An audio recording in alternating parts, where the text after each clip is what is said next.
Hello students, welcome. DIIs channel में आपका बहुत वेलकम है। और आज मैं हूं आपके SST teachers. My name is Rahul. और आज जो एसएसटी में हम लोग स्टार्ट करने वाले हैं, जो चैप्टर हम लोग स्टार्ट कर रहे हैं रिवीजन चैप्टर्स, उस चैप्टर का नाम है आपके एसएसटी सब्जेक्ट से पॉलिटिकल साइंस से जो फर्स्ट चैप्टर आपका सिविक सब्जेक्ट से नेम है चैप्टर का पावर शेयरिंग। तो पावर शेयरिंग चैप्टर आज हम लोग स्टडी करने वाले हैं। पावर शेयरिंग कॉन्सेप्ट के बारे में हम लोग स्टडी करेंगे कि पावर शेयरिंग क्यों जरूरी है, why we share the power between the organs या between the levels of the governments या बिटवीन द सोशल ग्रुप्स या प्रेशर ग्रुप्स। कौन कौन लोग हैं जो पावर में डायरेक्ट और इनडायरेक्टली इफेक्ट करते हैं, तो इसके बारे में आज हम लोग बात करेंगे। अगर अब देखें हम लोग बेसिकली अगर हम लोग बात करें तो there are different type of form country. Other जो कंट्रीज हैं अक्रॉस द वर्ल्ड हम लोग देखेंगे तो उसमें अलग अलग टाइप ऑफ फॉर्म मिलेंगे आपको गवर्नमेंट की। कहाँ पे प्रेसिडेंशियल रूल है, कहीं पे हम लोग देखेंगे कि parliamentary form of government work करती है। तो वहाँ पे कैसे लोग रिप्रेजेंट करते हैं, ठीक है, रूलिंग जो पार्टीज है वो कैसे होती हैं, इलेक्टेड कैसे होते हैं, ये सब चीज़ें हम लोग इस चैप्टर्स में हम लोग बात करेंगे। उसके सबसे पहले हम लोग करेंगे पावर शेयरिंग का जो चैप्टर्स, इसमें हम लोग 2 मॉडल्स की बात करेंगे। पहला मॉडल होगा हमारा बेल्जियम मॉडल, जिसके बारे में हम लोग देखें कि जो बेल्जियम एथनिक कंपोजिशन था कैसे लोगों ने वहाँ एक्यूमुलेट किया। उसके बाद में हम लोग श्रीलंकन मॉडल की बात करेंगे और उसके बाद में इन दोनों ने कैसे एक्यूमुलेट किया, कौन वहाँ पे रूल कर रहा था, and what are the difference between the form of the powers की हम लोग बात करेंगे। एंड पावर शेयरिंग क्यों डिजायरेबल, इस टॉपिक के बारे में हम लोग बात करेंगे। तो ये सब टॉपिक हम लोग करेंगे। अब बात करते हैं हम लोग, अगर कोई भी कंट्री में हम लोग पावर शेयरिंग की बात करें तो दैट मीन्स पावर को शेयर करना है। मतलब पावर अगर एक पर्सन के पास में है तो डेफिनेटली मे बी वो किंग हो सकता है, एरिस्टोक्रेसी हो सकता है, मिलिटेंट हो सकता है, डिक्टेटर हो सकता है। पावर को शेयर करना है ताकि जो डिफरेंट जो सोशल जो कॉन्फ्लिक्ट्स होते हैं, ठीक है, तो उनको कैसे रिड्यूस किया जाए उसके हम लोग बात करेंगे। तो आज हम लोग बात करें तो बेसिकली हमारा जो गवर्नमेंट है इसमें हमने जो डेमोक्रेटिक जो बात है, डेमोक्रेटिक अगर गवर्नमेंट की हम लोग बात करें तो डेमोक्रेसी में हम लोग देखेंगे तो डेमोक्रेसी में रूल कौन करता है, पब्लिक, ठीक है, पब्लिक हम लोग बोल सकते हैं, पीपल हम लोग बोल सकते हैं। दैट मीन्स डेमोक्रेटिक का मतलब that means rule by the public. जो हम लोग डेफिनेशन जनरली हम लोग बात करते हैं कि by the people, to the people and for the people. तो लोगों के पास में जो मेन जो पावर जो सॉवरेनिटी होती है हमारे यहाँ डेमोक्रेटिक, वो किसके पास में होती है, पीपुल के पास में, राइट। तो डेमोक्रेसी में जो पावर है that is not in a one hand. That means power को हम लोग क्या करते हैं, डिस्ट्रीब्यूट करते हैं। अब डिस्ट्रीब्यूट पावर को हम लोग करेंगे, there are different type of organ. में ऑर्गन की हम लोग बात करें दैट मीन्स एक ऑर्गन के पास पावर नहीं है। Democracy all power does not trace with the one organ of the government. हमारे ऑर्गन्स 3 ऑर्गन्स हैं, there are 3 organ of governments. 3 organs की हम लोग बात करें तो पहला है लेजिस्लेचर, सेकेंड हम लोग बात करेंगे executive, and the third one is क्या, judiciary. Both organ work each other, इनमें बैलेंस होना काफी जरूरी है। तो पावर मतलब हमने एक को नहीं दिया है, लेजिस्लेचर की अलग रेस्पॉन्सिबिलिटीज हैं जिनमें हमारे एमपीज एमएलए जो पार्लियामेंट में और स्टेट असेंबलीज के लिए रेस्पॉन्सिबल हैं। उसके बाद में एग्जीक्यूटिव हैं, they are implement that particular law जो बनाया जाएगा। एंड जुडिशरी ये इम्प्लीमेंट, ये इंटरप्ट करता है इन दोनों के लिए जो भी लॉ बनाए जाएंगे या फिर जो फंक्शनिंग होगी एग्जीक्यूटिव उनके बारे में। तो दैट मीन्स पावर को हमें कैसे इनमें शेयर करना है, दैट इज द, अगर best intelligent power of sharing की बात करें तो power share between the organ of the governments, ठीक है, उसके बारे में हम लोग बात करेंगे। फिर हम लोग इन दोनों के जो आइडिया है पावर शेयरिंग की, बेल्जियम एंड श्रीलंका, उनकी स्टोरीज के बात करेंगे कि बेल्जियम में क्या कंपोजिशन था, एथनिक कंपोजिशन, वहाँ पे कौन कौन से सोशल ग्रुप थे, लिंग्विस्टिक क्या प्रॉब्लम थी, कैसे उन्हें अपने अपने आप को अकोमोडेट किया, राइट, ठीक है। तो अब हम लोग बात करते हैं हमारे जो चैप्टर्स हैं। फर्स्ट पावर शेयरिंग में हम लोग देखते हैं the Belgium and the Sri Lanka, क्योंकि 2 कंट्रीज के हम लोग स्टडी करने वाले हैं इस चैप्टर में, बेल्जियम के एंड श्रीलंका। बेल्जियम की अगर हम लोग बात करें तो बेल्जियम क्या है, बेल्जियम वेरी स्मॉल कंट्री है। इसको हम लोग हरियाणा से अगर हम लोग कंपेयर करें, क्योंकि हरियाणा भी अगर हम लोग देखें हमारा जो स्टेट्स है, देर आर 28 स्टेट्स, 29 स्टेट्स थे, अभी 28 स्टेट्स हैं हमारे, 9 यूनियन टेरिटरी हैं। तो जो स्टेट्स का अगर हम लोग टोटल पॉपुलेशन या फिर एरिया देखें तो उतना ही एरिया कितना है हमारे यहाँ पे बेल्जियम का। अब बेल्जियम जो है यहाँ पे डिफरेंट एथनिक कंपोजिशन है। अब एथनिक कंपोजिशन एक स्मॉल ग्रुप ऑफ सोसाइटीज होती है जो अपने कल्चर्स को शेयर करता है, जिनकी लैंग्वेज कल्चर सब सेम होते हैं। तो इनके जो एथनिक कंपोजिशंस है इसकी हम लोग जो बात करेंगे, एथनिक कंपोजिशन यहाँ पे 3 कास्ट है। 1 कास्ट क्या है, फ्रेंच है, second is a Dutch and the third one is a कुछ लोग हैं जो जर्मन हैं। तो इन जो तीनों का जो है फॉर एग्जाम्पल लाइक 59% यहाँ पे जो बेल्जियम में जो लोग हैं, जो यहाँ पे लिंग्विस्टिक डिवीजन है, जो यहाँ पे जो एथनिक कंपोजिशन है, 59% लोग किससे हैं यहाँ पे live in a Flemish region में वो रखते हैं and they speak a Dutch language. Means Dutch communities के जो लोग हैं वो 59% से वहाँ पे बेल्जियम में। ऐसे अगर हम लोग फ्रेंच कम्युनिटीज की बात करें वहाँ पे 40% लोग हैं जो कहाँ से, फ्रेंच कम्युनिटी से बिलोंग करते हैं।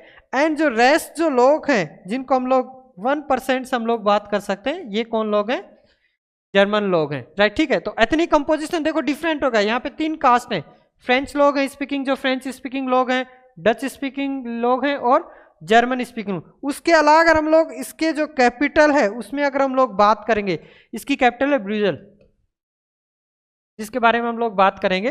ब्रुसेल जो कैपिटल है इसकी, अब वहां पे अगर हम लोग देखेंगे तो वहां पे बिल्कुल इसकी अपोजिट है सिचुएशन। सिचुएशन कैसे अपोजिट है, जहां पे हम लोग पूरे अक्रॉस अगर बेल्जियम की बात करते हैं तो वहां पे जो मेजोरिटी कम्युनिटीज कौन सी है, डच।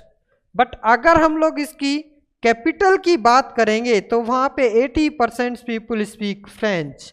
तो यहाँ पे लोग क्या है, मेजोरिटी में कौन आ गए, फ्रेंच आ गए, फ्रेंच पर्सन, एंड 20% लोग जो कौन है, डच स्पीकिंग। दैट मीन्स वहां पे काफी ज्यादा कॉम्प्लेक्स है, ये डिवीजन काफी कॉम्प्लेक्स है, क्योंकि हम लोग बात ओवरऑल करेंगे तब तो वहां पे डिफरेंट है, फ्रेंच लोग हैं, डच लोग हैं वहां पे एंड द जर्मन लोग हैं। बट अगर हम लोग बात करेंगे कैपिटल की बात करेंगे, जैसे हम लोग इंडिया की बात करेंगे, इंडिया में इतने लोग हैं, different type of diverse country, हमारे यहाँ पे लिंग्विस्टिक प्रॉब्लम्स है, अलग अलग स्टेट्स में अलग अलग लैंग्वेज है, अलग अलग कल्चर है। ऐसे अगर हम लोग यहाँ पे बेल्जियम का एग्जांपल लें, ठीक है, तो बेल्जियम में भी सेम कॉम्प्लेक्स है, डिफरेंट कॉम्प्लेक्स है यहाँ पे।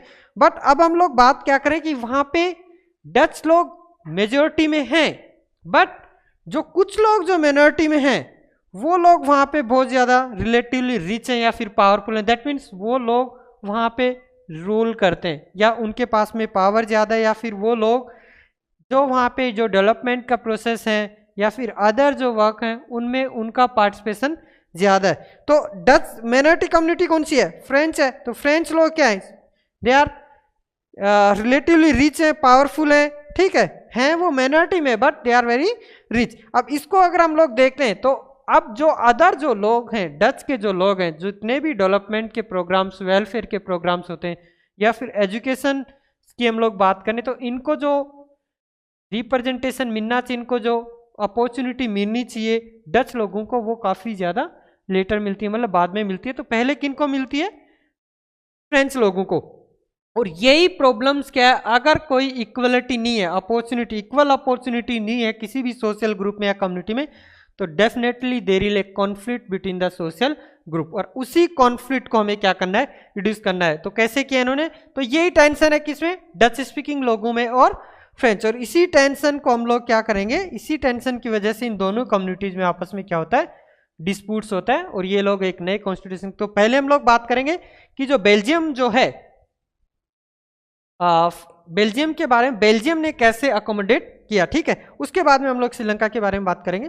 तो ये है कम्युनिटी एंड रिलीजन बेल्जियम के। हम लोग देखें तो ये जो कैपिटल है, कैपिटल ये है, यहाँ पे सिर्फ ओनली 20% लोग डच हैं, बाकी 18% जो लोग हैं वो क्या हैं, फ्रेंच स्पीकिंग लोग हैं, दे रिलेटिव रिच है। बाकी जो टोटल ओवरऑल जो है ये लोग हैं जो जर्मन स्पीकिंग जो 1% में इनके रीजन है। नेक्स्ट अब हम लोग बात करते हैं हाउ बेल्जियम ने कैसे अपने आप को अकोमोडेट किया, अकोमोडेशन इन बेल्जियम, राइट, ठीक है। अकोमोडेशन बेल्जियम, बेल्जियम में हमने देखा है कि देयर आर कॉम्प्लेक्स टेंशन है वहां पे दोनों कम्युनिटीज में, किसमें, फ्रेंच स्पीकिंग में और जो डच स्पीकिंग लोग हैं उनमें। अब उन्होंने क्या किया, जो बेल्जियम के जो लीडर्स थे उन्होंने दे टुक अ डिफरेंट पाथ कि कैसे हम लोग इसको अकोमोडेट करें, जो आपस में जो प्रॉब्लम्स हो रही है, जो टेंशन हो रही है दोनों कम्युनिटीज में, उनको कैसे कम किया जाए, उनको कैसे रिड्यूस किया जाए, वो जो कॉन्फ्लिक्ट जो डिस्प्यूट्स चल रहा है उसको कैसे रिजोल्व किया जाए। तो उन्होंने क्या किया, उन्होंने कॉन्स्टिट्यूशंस बनाए बिटवीन 1970 से। उन्होंने अब ये जो कॉन्स्टिट्यूशंस उन्होंने बनाए,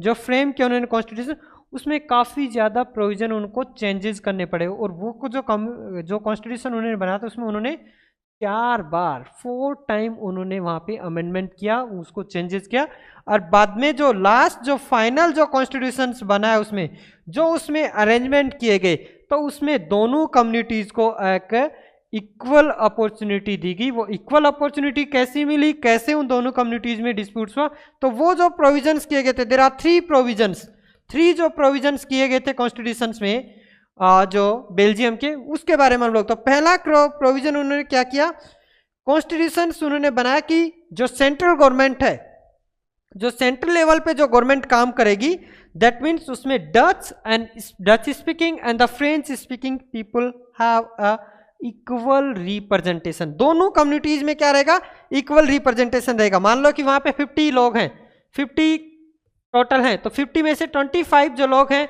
वो क्या रहेंगे, डच स्पीकिंग से बिलोंग करेंगे, और 25 जो हैं वो किसे, फ्रेंच। तो that means all communities have a equal representation in a parliamentary form, या फिर जो उनकी गवर्नमेंट बनेगी सेंट्रल गवर्नमेंट में, उसमें अब जो भी वहां पे गवर्नमेंट के द्वारा जो भी लॉ बनाए जाएंगे, जो भी स्पेशल लॉ रिक्वायर रहेंगे या जो, तो वहां पे majority of member from each linguistic group, तो दोनों ग्रुप से, दोनों कम्युनिटीज से लोग उस पर वोटिंग करेंगे या फिर उस पर डिस्कस करेंगे, बाद में वो जो लॉ बनेगा वो फाइनल किया जाएगा। ऐसा नहीं कि single communities can not take a decision on any matters, ठीक है। दैट मीन्स दोनों कम्युनिटी से, दोनों ग्रुप ऑफ लिंग्विस्टिक जो दोनों ग्रुप्स हैं, उन दोनों से मेजॉरिटी में, जैसे मान लो इसमें 25 है तो कम से कम इसमें 15 लोग उस पर एक्सेप्ट करेंगे जो भी लॉ बनाया जाएगा, ठीक है। तो पहला कॉन्स्टिट्यूशन अमेंडमेंट ये था, पहला प्रोविजन जो बेल्जियम गवर्नमेंट ने किया, बेल्जियम के लीडर्स ने किया अपनी गवर्नमेंट के लिए।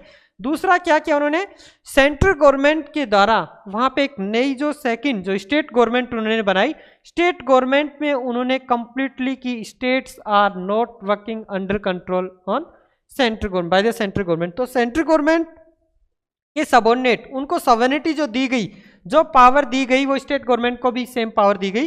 दैट मीन्स वो सबऑर्डिनेट काम करेगा किसके, सेंट्रल गवर्नमेंट के अंडर में काम नहीं करेगा, उसको भी अलग से उन्होंने क्या दी, पावर दी गई। अब नेक्स्ट जो थर्ड जो प्रोविजन किया गया है किसमें, बेल्जियम के लीडर्स ने, कि वहां पे हमने लास्ट टाइम देखा है कि ब्रुसेल वहां पे डिफरेंट है, जो कॉम्प्लेक्स डिवीजन जो अक्रॉस द कंट्रीज है, बट अगर हम लोग बात करें इसकी कैपिटल की, तो कैपिटल में बिल्कुल डिफरेंट है।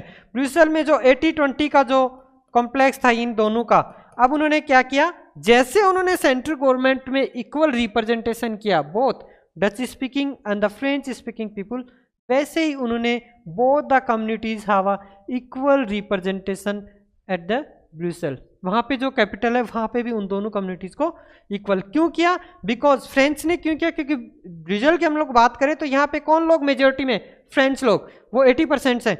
उन्होंने क्यों की एक्सेप्ट किया, बिकॉज अक्रॉस द कंट्री जो सेंट्रल गवर्नमेंट जो बनी है वहां पे डच स्पीकिंग पीपल ने भी एक्सेप्ट किया कि हम लोग इक्वल रिप्रेजेंटेशन देंगे फ्रेंच में, इसीलिए French speaking people accept equal representation in Brussels, because उस कम्युनिटीज ने भी वहां पे सेंट्रल गवर्नमेंट में इनको इक्वल रिप्रेजेंटेशन दी। तो ऐसे देखो कैसे गवर्नमेंट जो है अकोमोडेशन किया उन्होंने बेल्जियम में। अगर हम लोग इसके बाद में एक थर्ड टाइप ऑफ गवर्नमेंट और बेल्जियम ने बनाई, कि इन दोनों पे नहीं, अपार्ट फ्रॉम द सेंट्रल और स्टेट्स गवर्नमेंट जो बनाई, उसके अलावा इन्होंने क्या किया, next the third kinds of government जो बनाएगी उसको बोला गया community government, that is called as a community government. ये क्वेश्चन बहुत बार पूछा जाता है कि जो बेल्जियम में जो थर्ड टाइप ऑफ जो गवर्नमेंट्स जो बनाई गई थी, फॉर्म की गई थी, उस गवर्नमेंट्स को क्या बोला गया, कम्युनिटी गवर्नमेंट। अब कम्युनिटी गवर्नमेंट्स में जो पर्सन सिलेक्टेड किए जाएंगे, जो मेंबर सिलेक्टेड किए जाएंगे, वो किससे रहेंगे, कोई फर्क नहीं कि वो कौन सी डच कम्युनिटी से हैं या फ्रेंच स्पीकिंग लोग हैं या फिर वो अदर जर्मन स्पीकिंग लोग हैं।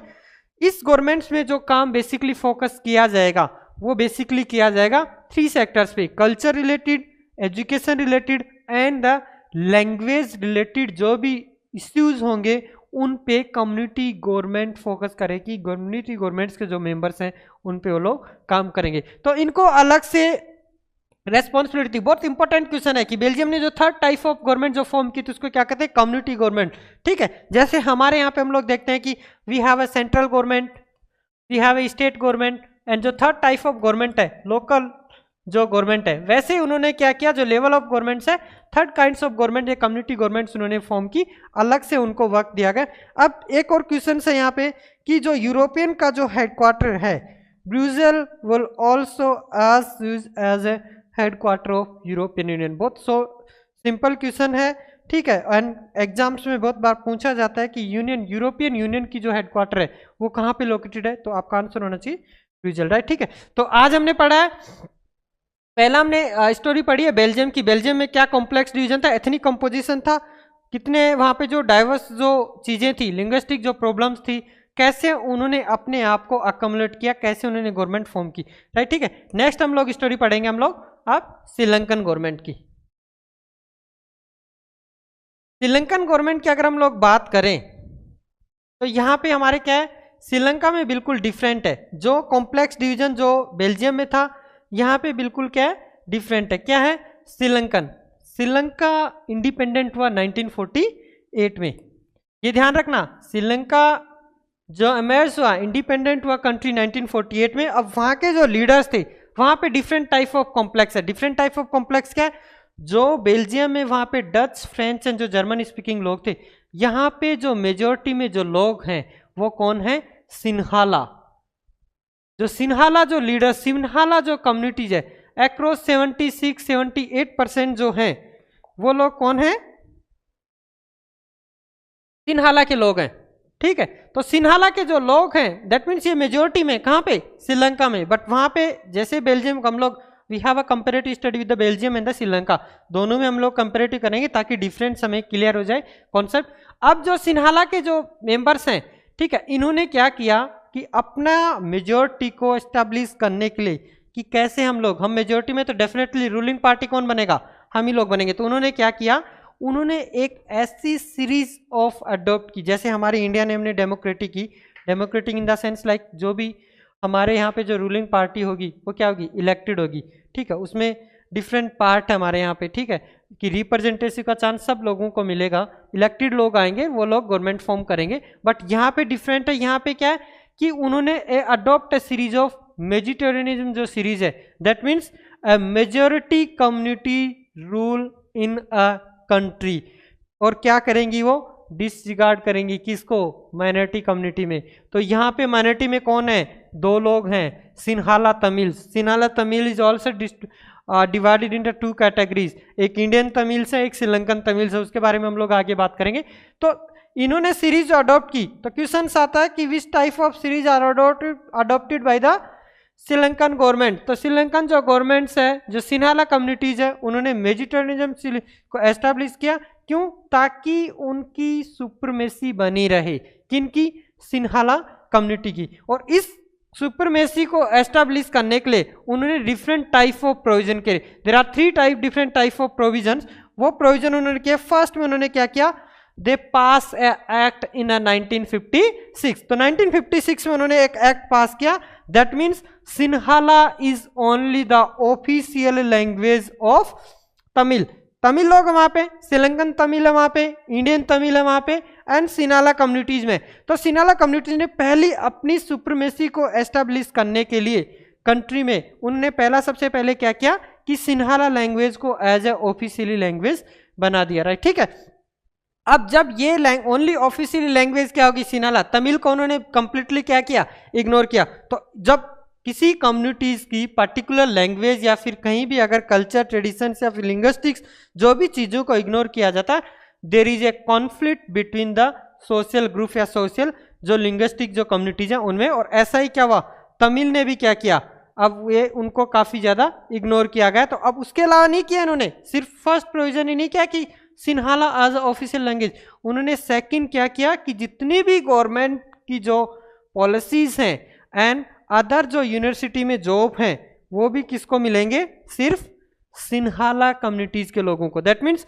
यूनिवर्सिटी पोजीशंस और जो गवर्नमेंट जॉब हैं उनमें भी अगर रिजर्व जो सीटेज रहेंगी या फिर जो मेजर जो लोग जो पार्टिसिपेट करेंगे या फिर अपॉइंटेड होंगे यहाँ पे जॉब के लिए, वो बेसिकली किस कम्युनिटी से होंगे, सिन्हाला कम्युनिटी से। तो 2 प्रोविजन हो गए, फर्स्ट उन्होंने 1956 में पास से एक्ट की Sinhala as official language.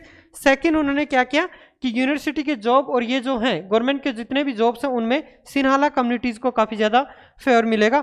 And third जो उन्होंने एक नया कॉन्स्टिट्यूशन स्टेबल किया, और वो क्या कि the state shall protect and foster Buddhism. मतलब सिन्हाला जो कम्युनिटीज के लोग थे ये किस रिलीजन को मानते थे, बुद्धिज्म।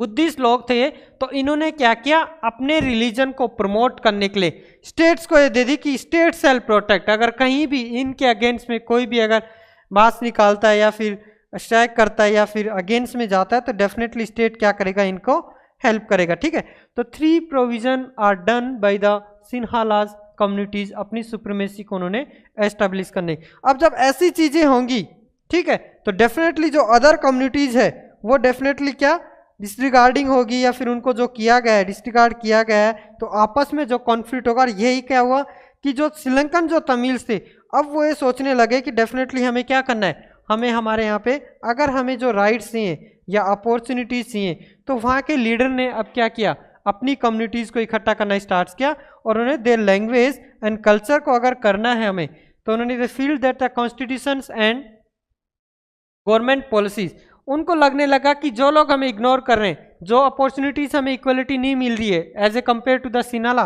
तो नेक्स्ट उन्होंने दे अडॉप्ट दैट कि जितनी भी जो गवर्नमेंट पॉलिसीज और ये जो हैं इक्वल पॉलिटिकल राइट्स की उन्होंने कंपेनिंग स्टार्ट कर दी। किन लोगों ने, श्रीलंकन तमिल्स लोगों ने, राइट। ठीक है, कि जितनी भी गवर्नमेंट जो पॉलिसीज हैं, हमें भी पॉलिटिकल राइट्स होना चाहिए, इक्वल अपॉर्चुनिटीज होनी चाहिए, चाहे रिलेटेड टू कोई भी सोशल लेवल पे हो या फिर कहीं भी हमें एक्सप्लॉइट ना होना पड़े, या फिर इकोनॉमिक लेवल पे हमें क्या हो, जॉब रिलेटेड जितनी भी अपॉर्चुनिटीज हैं वो हमें क्या इग्नोर जो इक्वल होनी चाहिए। अब ये जो अपॉर्चुनिटीज और जो अदर जो टर्म्स हैं, ठीक है, जो लोग डिस्क्रिमिनेट हो रहे हैं किन में, श्रीलंका में, तो श्रीलंका में डिस्क्रिमिनेट कौन हो रहे हैं, श्रीलंकन तमिल। ना तो उनको इक्वल अपॉर्चुनिटी मिल पा रही है, ना ही उनको इक्वल उनके अलावा जो इंटरेस्ट है उनके या फिर जो पॉलिटिकल राइट्स हैं वो भी उनको क्या इक्वल नहीं। तो इनकी वजह से क्या हो रहा है, यहाँ पे काफ़ी ज़्यादा उन लोगों को इग्नोर किया जाता है। तो इसी रिजल्ट से एज अ रिजल्ट जब आपस में दोनों में कॉन्फ्लिक्ट होता है, किसमें, सिन्हाला में एंड द तमिल कम्युनिटीज़ में। अब ये कॉन्फ्लिक्ट के बारे में हम लोग बात करेंगे। डेफिनेटली अगर किसी भी कम्युनिटीज़ को या फिर सोसाइटीज़ को अगर हम लोग इग्नोर करेंगे या फिर एक्सप्लॉइट करेंगे, तो डेफिनेटली उस सोसाइटीज़ के द्वारा जो अदर सोसाइटी उसके अगेंस्ट में कोई ना कोई एक्शंस तो होंगे, और इससे आपस में जो कम्युनल रूट्स स्टार्ट होते हैं उन्हीं को हम लोग क्या देते हैं। इसीलिए पावर शेयरिंग इज़ नेसेसरी, इसीलिए हम लोग पावर शेयरिंग के बारे में बात करेंगे। तो अब जो श्रीलंकन तमिल थे, श्रीलंकन तमिल में भी क्या 2 पार्टीज थी, एक श्रीलंकन तमिल्स थे, एक इंडियन तमिल्स थे। ठीक है, तो इंडियन तमिल्स तो कौन थे, जिनके forefather coming to the Sri Lanka for the business purpose या for the other job related purpose, और श्रीलंकन जो तमिल थे जो वहीं पे उनका ओरिजिन श्रीलंका से था। ठीक है, तो श्रीलंकन तमिल ने क्या किया, they launch a political parties and struggle for the recognition of Tamil as a official language. अब उन्होंने क्या किया, they form a union, they form a parties, उन्होंने अपनी अपनी पार्टीज बना ली और उन्होंने डिसाइड कर लिया कि अब स्ट्रगल करेंगे किनसे, जो सिन्हाला कम्युनिटीज़ के लोगों ने जो एस्टैब्लिश किया अपनी सुप्रीमेसी उसके अगेंस्ट में, और हम तमिल को भी एज अ ऑफिशियल कैटेगरी में रखेंगे उसकी लैंग्वेज को। और ऐसे करके उन्होंने अदर जो ऑटोनॉमी है इक्वल हम अपॉर्चुनिटी करेंगे, ठीक है, इक्वल हमारा सोशल स्टेटस रहेगा, ठीक है, इक्वल अपॉर्चुनिटी रहेंगे, इक्वल जॉब रिलेटेड अपॉर्चुनिटी रहेंगी। तो इन सब के लिए उन्होंने क्या स्टार्ट कर दिया मूवमेंट्स, और उन्होंने स्ट्रगल स्टार्ट कर दिया किसके अगेंस्ट में, श्रीलंकन जो सिन्हाला जो कम्युनिटीज़ है उसके। और रैपिडली हम लोग देखेंगे कि सेवरल उस टाइम काफ़ी ज़्यादा ऐसे ऑर्गेनाइज फॉर्म किए गए जिन्होंने डिमांड की कि एक नया कॉन्स्टिट्यूशंस बनाया जाए, कुछ नए प्रोविजंस किए जाए यहाँ पे श्रीलंकन जो कॉन्स्टिट्यूशन उसमें, ताकि यहाँ पे इक्वलिटी बनी रहे। और इसी टेंशन में इन दोनों जो कम्युनिटीज़ में ये जो आपस में जो स्ट्रगल हो रहा था ये कन्वर्ट हो गया, टर्न हो गया किसमें, सिविल वॉर में। ठीक है, और ये जो सिविल वॉर हुआ दोनों कम्युनिटीज़ के उसमें, there are thousands of people of both the communities have been killed and many families were forced to leave the countries, और एज ए रिफ्यूजी बन गए। क्योंकि जब स्ट्रगल दोनों कम्युनिटीज़ में चलता है तो डेफिनेटली काफ़ी जो पुअर जो फैमिलीज हैं लॉस देयर लाइवहुड, और इसको हम लोग नेक्स्ट चैप्टर्स में पढ़ेंगे। बट इससे जो टेरिबल हुआ, ठीक है, इससे बाद में जाके सोशल इकोनॉमिक और जो पॉलिटिकल लाइफ कंट्री की वो काफ़ी ज़्यादा अनस्टेबल हो गई थी। ठीक है, तो अब इसमें हमने इस चैप्टर्स में हमने 2 के बारे में पढ़ा है। फर्स्ट हमने पढ़ा है कि श्रीलंकन मॉडल के बारे में बात की कि वहाँ कैसा था, वहाँ पे type of form of government कैसी थी। एंड नेक्स्ट जो हमने बात की है किसके बारे में, हमने बेल्जियम के बारे में, राइट। ठीक है, तो बेल्जियम एंड श्रीलंका 2 मॉडल्स की आज हमने इस चैप्टर में स्टडी की कि बेल्जियम में क्या एथनिक कंपोजिशन था, श्रीलंका में क्या एथनिक कंपोजिशन, दोनों के बारे में बात की। नेक्स्ट जो हम लोग बात करेंगे हमारे टॉपिक्स में, उसमें हम लोग बात करेंगे कि why power sharing is desirable and what are the different form of power sharing. तो गाइस होप कि आपको आज का जो ये वीडियो है जो हमने स्टडी की है दोनों फॉर्म ऑफ गवर्नमेंट, दोनों मॉडल्स के बारे में, बेल्जियम एंड श्रीलंका, वो आपको बहुत से अच्छे से समझ में आए। और आप क्या करें, चैनल्स को लाइक करें, चैनल्स को सब्सक्राइब करें, और सब्सक्राइब करने के बाद में चैनल्स को आप लोग अपने फ्रेंड्स के साथ में शेयर करें, ठीक है। उसके बाद में आपको राइट क्लिक में एक बेल आइकन दिखेगा, बेल आइकन को आप लोग क्लिक करें ताकि आपको जो भी हमारे अपडेट, जो लेटेस्ट जो वीडियो हैं वो आपको कंटिन्यू मिलते रहे। Okay, thank you.